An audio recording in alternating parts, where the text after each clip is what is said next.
नमस्कार, India voice देख रहे हैं आप और मैं हूं आपके साथ सुचित्रा गुप्ता।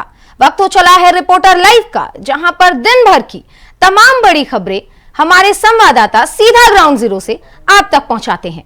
रुक कर लेंगे आज की सबसे बड़ी और अहम खबर का।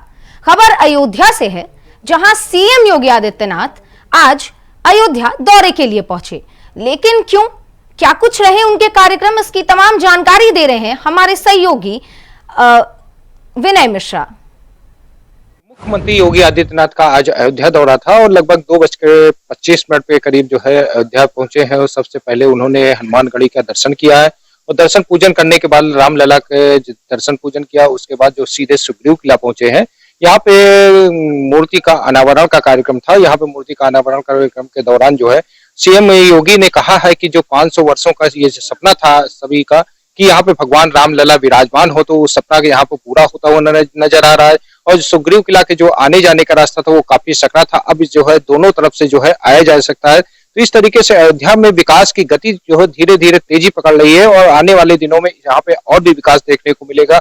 और अभी तक की यहाँ पे वायु सेवाएं नहीं थी, यहाँ पे अब इंटरनेशनल एयरपोर्ट भी बन गया है, जिससे दूर दराज के देश के विदेश के लोग यहाँ पे आना शुरू कर दिए हैं। ये हवाई सेवा जो है और भी बढ़ाई जाएंगी। इस तरीके से अयोध्या में आने वाला दिन जो है नित्य विकास की बुलंदियों को छूता हुआ नजर आएगा। और यहाँ की जो सड़कें हैं, रामपथ है, ये सब अपने आप में एक बेमिसाल सड़कें देखने को मिलेंगी। क्योंकि वजह थी अभी तक की जो है अयोध्या का नव और दिव्य रूप नहीं देखा गया था, लेकिन अब जब देखने को मिल रहा है कि यहाँ पे जिस तरीके से विकास की गति चल रही है, तो ये आने वाले दिनों में और भी यहाँ पे विकास की गति देखी जाएगी। सहयोगी रमेश पांडे के साथ विनय Mishra, India voice.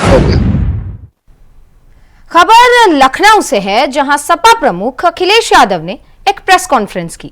Press conference में उन्होंने कई बड़े दावे और आरोप लगाए हैं विपक्ष पर। लेकिन क्यों किया है ये प्रेस कॉन्फ्रेंस और क्या कुछ कह रहे हैं अखिलेश, इसकी तमाम जानकारी दे रहे हैं हमारे सहयोगी मोहम्मद आसिफ। में बड़ी गड़बड़ी का आरोप लगाते हुए समाजवादी पार्टी प्रमुख अखिलेश यादव ने बीजेपी व शासन पर बड़ा हमला बोला। कहा कि बीजेपी वोट नहीं बल्कि खोट के बल पर चुनाव जीतना चाहती है। दरअसल आज यूपी की 9 सीटों पर उपचुनाव हुआ। उपचुनाव के दौरान कई विधानसभा की वीडियो वायरल करते हुए सपा प्रमुख अखिलेश यादव ने पहले तो एक्स पर पोस्ट करते हुए बड़ी आपत्ति जताई और कहा कि पुलिस बल जानबूझकर पीडीए के वोटों को नहीं देने जा रहा है, जिससे काफ़ी संख्या में मुस्लिम, दलित, अल्पसंख्यक समुदाय के लोग वोट से वंचित रह जाएंगे। सपा प्रमुख अखिलेश यादव ने इसके बाद प्रेस कॉन्फ्रेंस किया। प्रेस कॉन्फ्रेंस में ताबड़तोड़ हमला बोलते हुए सपा प्रमुख अखिलेश यादव ने कहा कि जिस तरह बीजेपी वोट की सियासत कर रही है, वोटों को नहीं गुजरने दे रही है और साथ ही साथ मुस्लिम समुदाय के लोगों का वोट नहीं देने दिया जा रहा है, वह इसका हिसाब लेंगे।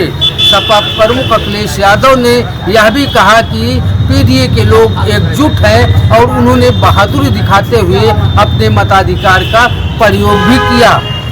फिलहाल जिस तरह से सपा प्रमुख अखिलेश यादव ने ताबड़तोड़ हमले बोले और यह कहने की कोशिश की कि शासन और प्रशासन जानबूझकर मुस्लिम, दलित और पिछड़ों के वोटों को न देने के लिए रणनीति बनाई थी, उसका भी हिसाब बनाया जाएगा। फिलहाल जो आरोप है, आरोपों में सपा प्रमुख अखिलेश यादव की कितनी सच्चाई है, यह देखने वाली बात है।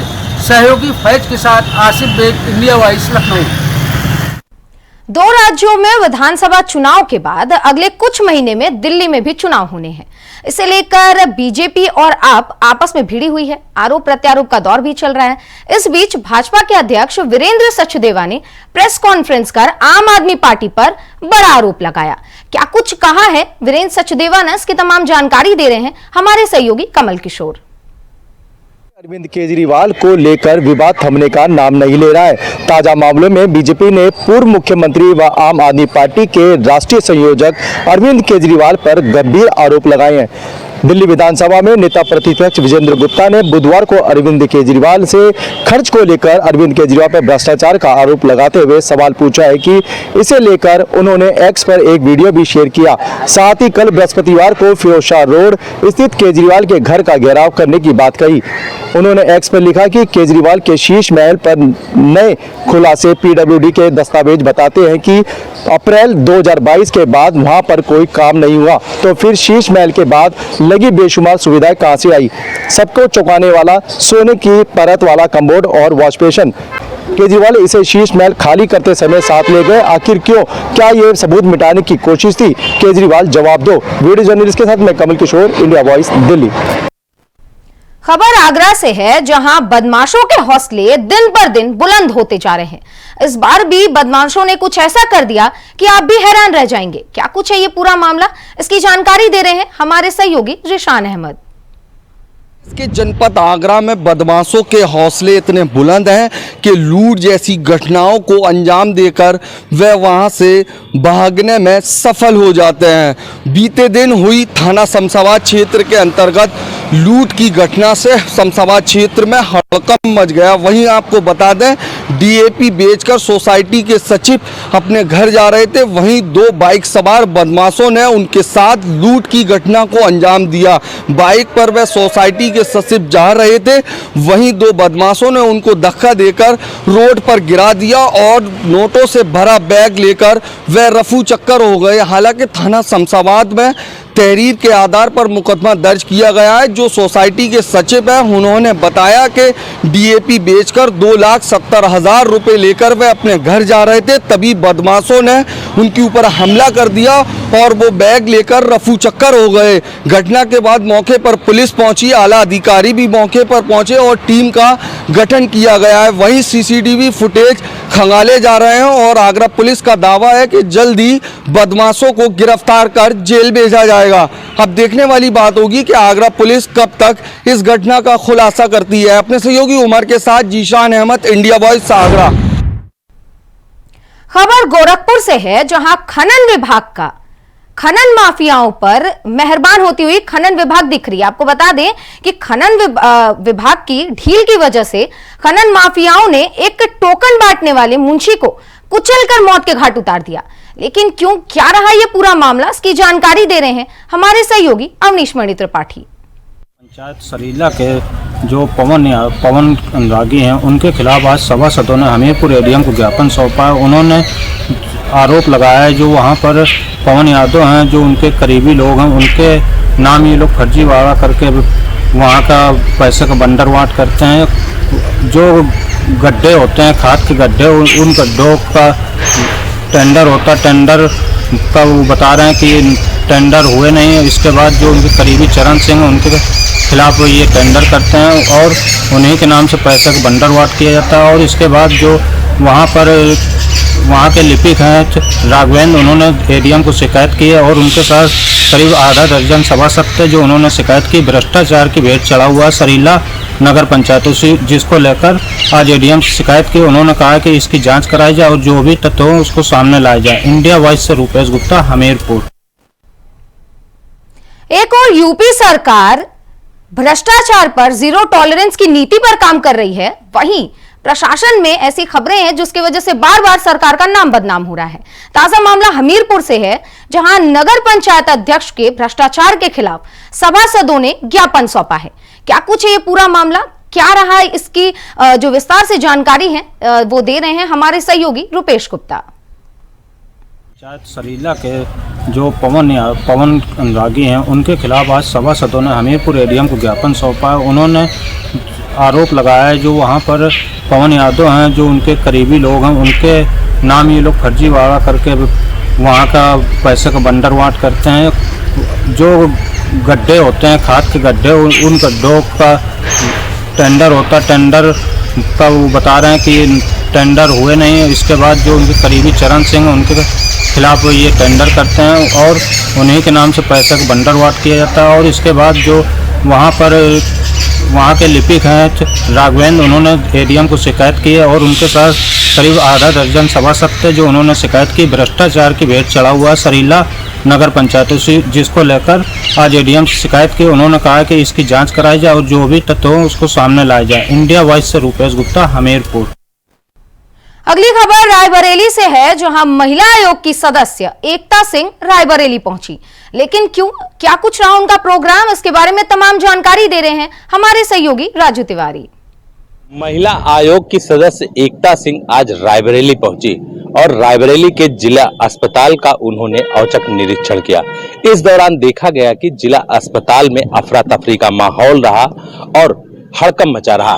बता दें कि उन्होंने ड्यूटी रजिस्टर को जब चेक किया तो मौके पर कई डॉक्टर और कर्मचारी मौके से नदारद मिले। हालांकि इसके बाद जो महिला आयोग की सदस्य एकता सिंह थी, उन्होंने कड़ी फटकार जिम्मेदारों को लगाते हुए दोबारा ऐसी गलती न करने की सख्त चेतावनी दी है। लेकिन साफ तौर से कहा जा सकता है कि जिस तरह से उत्तर प्रदेश के मुख्यमंत्री योगी आदित्यनाथ और जो उप मुख्यमंत्री ब्रजेश पाठक हैं, वो स्वास्थ्य महकमे को लेकर अक्सर काफी चिंतित दिखाई देते हैं और लगातार उनके द्वारा अस्पतालों का निरीक्षण किया जाता है और चेतावनी भी दी जाती है। ऐसे में उनके द्वारा कार्यवाही भी देखने को मिल रही है। लेकिन रायबरेली की बात करें तो रायबरेली में ऐसे अधिकारी और कर्मचारी सुधरने का नाम नहीं ले रहे हैं। हालांकि महिला आयोग की सदस्य एकता सिंह के निरीक्षण के बाद जिला अस्पताल के जिम्मेदारों में कहीं न कहीं अफरा तफरी का माहौल जरूर देखने को मिला है। लेकिन अब देखने वाली बात यह होगी, क्या ऐसे निरीक्षण होने के बाद यहाँ के अधिकारियों और कर्मचारियों में सुधार आएगा। स्वास्थ्य कह सकते हैं कि जिस तरह से स्वास्थ्य महकमा बेपटरी है वो पटरी पर आएगा, या ऐसे ही लोगों की मनमानी चलती रहेगी। Raju Tiwari, India voice, Raebareli. अगली खबर झांसी से है, जहां मेडिकल कॉलेज की एसएनसीयू में आग लगने से झुलसकर बच्चों की मौत हो गई थी। बता दें आपको कि यहां पर 12 नवजात बच्चों की मौत हो गई थी। इस मामले पर जांच करने आई शासन की टीम 29 घंटे पड़ताल कर मंगलवार की शाम को यहां से यानी कि झांसी से रवाना हो गई। क्या कुछ पता चला है इस जांच पड़ताल के दौरान, इसकी तमाम जानकारी दे रहे हैं हमारे सहयोगी शेख गुल मोहम्मद। झांसी मेडिकल कॉलेज के एनआईसीयू बच्चा वार्ड में अग्निकांड में 10 बच्चों की मौत के बाद जांच टीम गठित की गई थी, जिसमें चिकित्सा निर्देशक झांसी पहुंचती हैं और 29 घंटे तक लगातार मामले की जांच पड़ताल करती हैं। वहीं एनआईसीयू वार्ड में जाकर जो सीन था वो भी रिक्रिएट किया जाता है। वहां पर जो अहम चीजें देखी गई, शॉर्ट सर्किट की वजह क्या थी, वायरिंग किस तरीके से लगी हुई थी, लोड कितना होना चाहिए, लगभग कितने संख्या थी जहां पर बच्चों को एडमिट किया गया था, कितने बच्चे होने चाहिए थे और उससे ज्यादा थे या कम थे, इन सभी चीजों के बारे में उन्होंने जांच करी। जांच के बाद काफी सारे दस्तावेज वो अपने साथ लेकर यहाँ कल शाम को यहाँ से रवाना हो गई हैं। वहीं महानिदेशक किंजल सिंह ने बताया है कि अग्नि का मुख्य कारण शॉर्ट सर्किट ही है। शॉर्ट सर्किट किन कारणों की वजह से हुआ है, इसकी जांच रिपोर्ट वो शासन को देंगी। शासन द्वारा फिर इसके ऊपर जो भी कार्रवाई होगी और जिनके भी खिलाफ होगी वो देखने वाली बात होगी। वहीं आपको बता दें कि जांच के दौरान सभी आला अधिकारी मौजूद रहे। आपका विद्युत विभाग, फायर विभाग और स्कूल के प्रिंसिपल भी मौजूद रहे। वहीं देर शाम झांसी सांसद अनुराग शर्मा भी वहां पर पहुंचते और निदेशक से मुलाकात करते और उनका निदेशक से यही कहना होता है कि जो भी जांच की जाए निष्पक्ष और स्पष्ट की जाए, जो भी कसूरवार है उसको सख्त से सख्त सजा मिलनी चाहिए। झांसी से इंडिया वॉइस के लिए शेख गुल मोहम्मद की रिपोर्ट। रुक कर लेंगे अगली खबर का, जो देहरादून से है, जहां दिल्ली में तेजी से बढ़ रहे वायु प्रदूषण को देखते हुए दिल्ली सरकार ने उत्तराखंड की BS4 और डीजल बसों की आवाजाही पूरी तरीके से रोक दी है। इस पर क्या कुछ दिशा निर्देश जारी किए गए हैं, इसकी तमाम जानकारी दे रहे हैं हमारे सहयोगी धनराज गर्ग। दिल्ली के साथ साथ उत्तराखंड में भी वायु प्रदूषण बढ़ता हुआ नजर आ रहा है, जिससे कहीं ना कहीं चिंता का विषय जरूर बना हुआ है। वहीं सरकार की भी चिंता कहीं ना कहीं वायु प्रदूषण ने बढ़ा दी है। और अब देखिएगा कि दिल्ली के अंदर जिस तरीके से वायु प्रदूषण बढ़ रहा है, उसको देखते हुए डीजल की जो गाड़ियां हैं उन पर दिल्ली के अंदर प्रवेश करने पर कहीं ना कहीं प्रतिबंध लगा दिया गया है। और वहीं रोडवेज की लगभग 197 बसों पर प्रतिबंध लगाया गया है, क्योंकि BS4 की जो गाड़ियां हैं उनसे कहीं ना कहीं धुआं छूटता है और धुआं अधिक होने के कारण उन पर रोक लगा दी गई है, जिससे कहीं ना कहीं यात्रियों को काफी दिक्कतों का सामना करना पड़ रहा है। वहीं यदि राजधानी देहरादून की बात करें या फिर पूरे उत्तराखंड की बात करें तो 100 से भी अधिक बसें ऐसी हैं कि जो प्रतिदिन दिल्ली के लिए हुंकार भरती हैं और ऐसे में यात्रियों को कहीं ना कहीं दिक्कतों का सामना करना पड़ रहा है। और इस पर कहीं ना कहीं अब राजनीति भी शुरू हो चुकी है, क्योंकि विपक्ष कहीं ना कहीं सरकार को घेरने की कोशिश कर रहा है कि सरकार को पहले से ही इस पर सोचना चाहिए था कि पहले से ही यात्रियों को इस तरह की दिक्कत ना हो, उनके लिए कोई व्यवस्था बनाई जानी चाहिए थी। लेकिन अब सरकार को कहीं ना कहीं इसके लिए CNG गाड़ियां खरीदनी होंगी और इसके साथ ही जो BS6 गाड़ियां हैं वो खरीदनी होंगी, तब जाकर कहीं ना कहीं यात्रियों को जो परेशानियां हो रही हैं उससे उसका हल मिल सकता है। लेकिन उससे पहले देखें कि आज की यदि हम बात करें तो जो रोडवेज पर रोक लगाई गई है, 197 के करीब जो बसों पर प्रतिबंध लगाया गया है, उससे कहीं ना कहीं आम जनमानस को काफी दिक्कतों का सामना करना पड़ रहा है। India voice Dhanraj Garg, Dehradun. यहाँ वक्त हो चला एक छोटे से ब्रेक का, चल लौटते हैं। ब्रेक के बाद एक बार खबरों में फिर से आगे बढ़ेंगे। खबर कन्नौज से है, जहां तहसील में लेखपालों और वकीलों के बीच तनाव और भी बढ़ता जा रहा है। लेकिन क्यों, क्या रहा ये पूरा मामला, इसकी तमाम जानकारी दे रहे हैं हमारे सहयोगी रामाशीष पांडे। कन्नौज जिले में वकील और लेखपाल का मामला अब तूल पकड़ गया है। कुछ दिन पहले वकील ने तिरवा तहसील सभागार में लेखपाल के साथ मारपीट की थी। लेखपाल संघ के अध्यक्ष ने मिलकर वकीलों के खिलाफ तहरीर दी थी और पुलिस ने मुकदमा दर्ज कर लिया था। बहरहाल पुलिस ने कोई कार्रवाई नहीं की। लेखपाल संघ के अध्यक्ष ने मिलकर धरना प्रदर्शन किया और उचित कार्रवाई की मांग की। वहीं आज वकीलों ने अपने पक्ष में SDM को ज्ञापन सौंपा और कार्रवाई की मांग की। वकीलों ने कहा निष्पक्ष जांच हो, जो दोषी हैं उनके खिलाफ कार्रवाई की जाए। बहरहाल ये कई दिन पुराना मामला है। लेखपाल और वकीलों के बीच जो झड़प और मारपीट हुई थी, पूरी घटना CCTV में कैद भी हो गई थी, लेकिन पुलिस ने कोई भी कार्रवाई नहीं की। आज वकीलों द्वारा धरना प्रदर्शन किया गया, उसके बाद ज्ञापन सौंपा गया।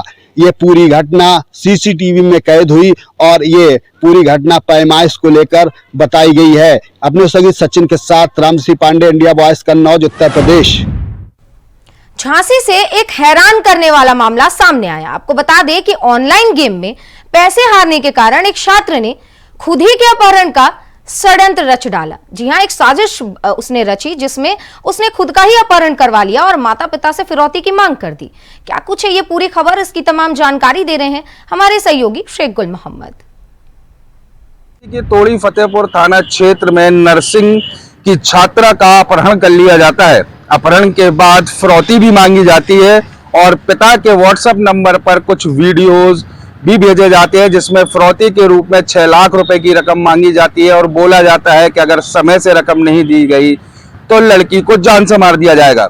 वहीं झांसी पुलिस को आज बड़ी सफलता हासिल लगी है और झांसी SSP सुधा सिंह ने पत्रकारों को जानकारी देते हुए बताया है कि जो युवती नर्सिंग की छात्रा है वो ऑनलाइन गेमिंग खेला करती थी, जिसके चलते वो डिफॉल्टर हो गई थी। कई लाख रुपए का उसका कर्जा हो गया था, जिसके चलते उसने अपने दोस्तों से पैसा लिया था और वापस नहीं करने के चलते उसने ये अपने अपहरण की साजिश खुद रच डाली। इस अपहरण में उसके साथ 4 दोस्तों ने भी साथ दिया। जब इस घटना की पुलिस ने तफ्तीश करी तो पता चला कि इसमें जो 3 दोस्त थे वो झांसी में उस मोबाइल WhatsApp नंबर जो था उससे मैसेज कर रहे थे परिवार को, और युवती एक लड़के के साथ दिल्ली निकल गई थी। जैसे ही SOG टीम को इस बारे में जानकारी प्राप्त होती है वो तुरंत दिल्ली के लिए रवाना होते हैं और दिल्ली के नोएडा से युवक और युवती को गिरफ्तार कर लिया गया है। फिलहाल दोनों लोगों से और तीनों लड़कों से पूछताछ की जा रही है। अभी तक स्पष्ट सामने नहीं आ पाया है। फिलहाल अभी तक जो जानकारी प्राप्त हुई है वो यही है कि युवती ने पूरा षड्यंत्र खुद रचा था और अपने ही पिता से 6 लाख रुपए की फिरौती मांगी थी। झांसी से इंडिया वॉइस के लिए शेख गुल मोहम्मद की रिपोर्ट। खबर झारखंड से है, जहां दूसरे चरण के चुनाव में मतदान संपन्न हो चुके हैं। जी हां, मतदान बिल्कुल शांतिपूर्ण तरीके से संपन्न हो चुका है। लेकिन मतदान के समय रांची में माहौल कैसा रहा और पूरे प्रदेश का क्या माहौल रहा है, इसकी तमाम जानकारी दे रहे हैं हमारे सहयोगी अजय पांडे। दूसरे चरण का चुनाव आज शांतिपूर्ण संपन्न हो गया। छूटपूर्ण घटनाओं के छोड़ करके कुल मिलाकर यह कहा जा सकता है कि झारखंड में दूसरे चरण का भी चुनाव संपन्न शांतिपूर्ण देखा गया है। तमाम आप कह सकते हैं कि झारखंड में जिस प्रकार से पहले चरण में मतदाताओं का उत्साह देखा गया, उसी तरह दूसरे चरण में मतदाताओं का खासी उत्साह देखने को मिला है। यानी आज जो है 38 सीटों पर आज विधानसभा का चुनाव हुआ। इसमें 17 ऐसे झारखंड के बड़े दिग्गज नेता हैं जिनकी आज साख दांव पर है। यह कह सकते हैं कि सूबे के मुख्यमंत्री हेमंत सोरेन से लेकर के बीजेपी के प्रदेश अध्यक्ष बाबूलाल मरांडी की दांव आज साख पर है। यानी राज्य में 38 सीटों पर जो आज चुनाव हुए, यानी राज्य के 528 उम्मीदवार चुनाव के मैदान में थे और उनका आज फैसला ईवीएम में बंद हो गया। अब देखना होगा कि झारखंड में किसका जनादेश मिलता है। कैमरा पर्सन के साथ मैं अजय कुमार, इंडिया वॉइस। अगली खबर भिलाई से है। आपको बता दें कि एक रेस्टोरेंट के खाने में कीड़ा मिलने से हड़कंप मच गया। इसके बाद क्या कुछ रहा वहां का माहौल, इसकी तमाम जानकारी दे रहे हैं हमारे सहयोगी श्रीकांत दास। अगर आप भी स्ट्रीट फूड रेस्टोरेंट और महंगे होटलों में खाने के शौकीन हैं तो जरा सावधान हो जाइए, क्योंकि ऐसा एक मामला दुर्ग जिले के भिलाई शहर में अल लजीज बिरयानी सेंटर के बिरयानी में कीड़े निकलने का मामला सामने प्रकाश में आया है, जिसका वीडियो सोशल मीडिया पर लगातार वायरल हो रहा है। आपको पता चले कि पूरा मामला सोमवार दोपहर के लंच के समय का है, जब आरती सहारे और वर्षा नामक 2 लड़कियां ऑनलाइन ऐप जोमेटो के माध्यम से बिरयानी का ऑर्डर करती हैं, जो कि अल लजीज बिरयानी सेंटर भिलाई से उन्हें डिलीवर किया जाता है, जिसपे वे 176 रुपए 40 पैसे का ऑनलाइन पेमेंट भी करती हैं। और जब वो बिरयानी निकाल के थाली में देखती हैं तो उसमें से कीड़े बलबलाते हुए नजर आते हैं, जिसकी शिकायत वे संबंधित रेस्टोरेंट के मालिक से करते हैं। तो उनसे रेस्टोरेंट के मालिक के द्वारा साफ तौर पे मना कर दिया जाता है कि हमारे खाने में इस तरह की शिकायत कभी नहीं थी और हम पूरी तरीके से हाइजीनिक का ध्यान रखते हैं और पूरी तरीके से सील पैक खाना यहाँ से भेजते हैं। अगर आपको दिक्कत हुई है तो फिर से आप ऑनलाइन ऑर्डर कर दीजिए, हम पूरा बिरयानी फिर से फ्री ऑफ कॉस्ट डिलीवर कर देंगे। खबर लखनऊ से है। आपको बता दें कि झांसी के मेडिकल कॉलेज में आग लगी की घटना के बाद से स्वास्थ्य विभाग अलर्ट मोड पर नजर आ रहा है। यहां की कह सकते हैं कि सरकार और प्रशासन इस घटना के बाद से सीख लेने का काम कर रहा है, लेकिन कैसे, क्या कुछ अलर्ट मोड पे कार्य किया जा रहा है, इसकी विस्तार पूर्वक जानकारी दे रहे हैं हमारे सहयोगी मोहम्मद अमान।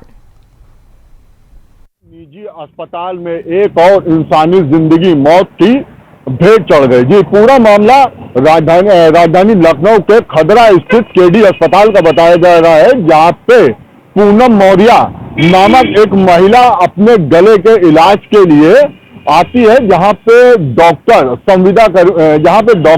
रमेश ने उनका ट्रीटमेंट किया था। पूरा मामला केजीएमयू से जुड़ा बताया जा रहा है, जहां पे लखीमपुर निवासी पूनम मौर्य इलाज के लिए केजीएमयू आती है। केजीएमयू में ओपीडी में वो डॉक्टर रमेश को दिखाती है। डॉक्टर रमेश उनको केडी अस्पताल के लिए बताते हैं यहाँ पे बेहतर इलाज और बेहतर सुविधाएं मिलेंगी, जिसको लेकर जो पूनम मौर्य है वो अपने इलाज के लिए खदरा स्थित केडी हॉस्पिटल आती है, जहाँ पे उनका ऑपरेशन किया जाता है। ऑपरेशन के बाद उनकी मौत हो जाती है। ये पूरा मामला जब चर्चाओं में आ जाता है, चर्चा में आने के बाद जो उप मुख्यमंत्री है, जालौन में स्वास्थ्य विभाग की कार्रवाई से हड़कंप मच गया। जालौन में स्वास्थ्य विभाग ने न्यू पीएल कमला मेमोरियल हॉस्पिटल को स्वास्थ्य विभाग ने क्या कर दिया, उसे सील कर दिया। लेकिन क्यों किया है सील, क्या कुछ रहा ये पूरा मामला, इसकी तमाम जानकारी दे रहे हैं हमारे सहयोगी विष्णु पांडे। स्वास्थ्य विभाग की टीम के द्वारा एक बड़ी कार्रवाई की गई है, जहां स्वास्थ्य विभाग की टीम के द्वारा नगर में स्थित पीएल कमला मेमोरियल हॉस्पिटल को सील कर दिया गया है। वहीं स्वास्थ्य विभाग के द्वारा हॉस्पिटल को सील करने के बाद स्वास्थ्य महकमे में हड़कंप मचा हुआ है। वहीं प्राप्त जानकारी के मुताबिक मामला जालौन के सदर कोतवाली क्षेत्र उरई का है, जहां उरई नगर में स्थित पीएल कमला मेमोरियल हॉस्पिटल में एक प्रसव पीड़ा महिला एडमिट कराई गई थी, जिसके बाद उसकी हालत अचानक बिगड़ गई, जिसके बाद परिजन उसे आनन फानन में मेडिकल कॉलेज झांसी लेकर पहुंचे, जहां मेडिकल कॉलेज में ऑपरेशन के दौरान। अगली खबर महोबा से है, जहां मासूम बच्ची का अपहरण होने पर एसपी ने सड़क पर उतरकर ऑपरेशन मुस्कान चलाया। लेकिन क्या है ये ऑपरेशन मुस्कान, इसकी तमाम जानकारी दे रहे हैं हमारे सहयोगी शारिक नवाज। महुआ में बीती शाम में एक बच्ची का अपहरण एक युवक के द्वारा कर लिया गया। वहीं परिजनों ने जब खोजबीन बच्ची की थी तो बच्ची का कुछ पता न चल सका। वहीं पुलिस को इस पूरे मामले की सूचना परिजनों के द्वारा दी गई। पुलिस के द्वारा तत्परता दिखाते हुए खुद पुलिस अधीक्षक पलाश बंसल, अपर पुलिस अधीक्षक वंदना सिंह के द्वारा भारी पुलिस बल मौके पर पहुंचकर उन्होंने बच्ची की तलाश शुरू की। 8 टीमों का गठन किया गया। टीमों के द्वारा बच्ची को ढूंढने का हर संभव प्रयास किया गया और 6 घंटे के अंदर ही बच्ची को पुलिस के द्वारा ढूंढ लिया गया। वहीं पुलिस की प्रशंसा परिवार के द्वारा की गई है। परिवार के लोगों के द्वारा कहा गया है कि पुलिस के द्वारा 6 घंटे के अंदर ही उनकी बच्ची को ढूंढ लिया गया है, जिससे वह काफी पुलिस की कार्य से प्रशंसनीय और सराहना पुलिस की कर रहे हैं। महुआ से इंडिया वॉइस खबर छत्तीसगढ़ के दुर्ग से है, जहां चरोदा नगर निगम कार्यालय में जमकर बवाल हो गया। क्या रहा ये बवाल का कारण, इसकी जानकारी आपको दे रहे हैं हमारे सहयोगी श्रीकांत दास। दुर्ग जिले के भिलाई नगर निगम में मंगलवार के दिन काफी हंगामा खिंच रहा। दरअसल मामला निविदा को लेकर के निगम ठेकेदार और निगम आयुक्त के बीच का है, जिसे लेकर के काफी गहमागहमी रही। दरअसल मामला 15वें वित्तीय वर्ष के निविदा का था, जिसकी कल मंगलवार के दिन ओपनिंग की डेट थी। और जब ठेकेदार निगम में पहुंचते हैं टेंडर ओपनिंग का समय में, तो वहां पर जब टेंडर ओपन नहीं होता है तो जाकर के निगम आयुक्त से मिलते हैं। तो निगम आयुक्त उन्हें साफ तौर पे कह देते हैं कि निविदा पूरी तरह से निरस्त कर दिया गया है और कोई भी उचित जानकारी नहीं मिलने पर निगम ठेकेदारों का साफ तौर पे कहना था कि ये कहीं न कहीं प्रशासन अपने चहेतों को ठेका देने के लिए सारी चीजें गायब कर रही है। आपको बताया चले कि ऐसे ही मामला दुर्ग नगर निगम में भी आया था, जिसे लेकर के निगम ठेकेदार हाईकोर्ट के शरण में गए थे, जहां से उन्हें कहीं राहत मिली है। वैसे ही मामला नगर निगम भिलाई 3 का भी है, जिसे लेकर के ठेकेदारों में काफी असंतोष है। हमारे द्वारा जब निगम ठेकेदारों से बात की गई तो उनका साफ तौर पर कहना था कि बिना जानकारी के अग्रिम हमें तो इसके साथ फिलहाल इस बुलेटिन में इतना ही। देश और दुनिया की बड़ी खबरों के लिए आप बने रहिए इंडिया वॉइस के साथ। नमस्कार।